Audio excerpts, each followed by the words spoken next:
every time I come in the kitchen, you in the kitchen. In the goddamn refrigerator.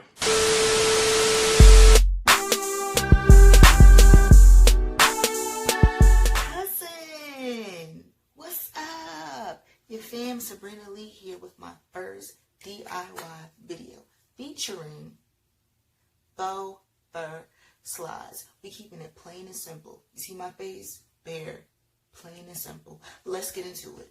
People, with your items of choice, you don't have to use the exact same items I'm using, but this is what I'm using for this DIY tutorial. First and foremost, scissors, okay?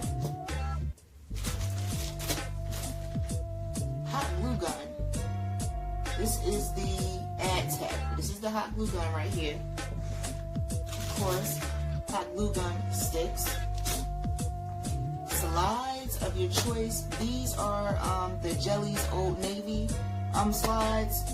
You know, I got my use out of them, and it's time. Okay. And of course, the faux fur. Now, as far as the faux fur, I will put the description. For the faux fur, I will put the link for this in the description box. I got this from Amazon, and this is the color brown, I believe. But yeah, so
eating up all the food, all the chicken, all the pig feet.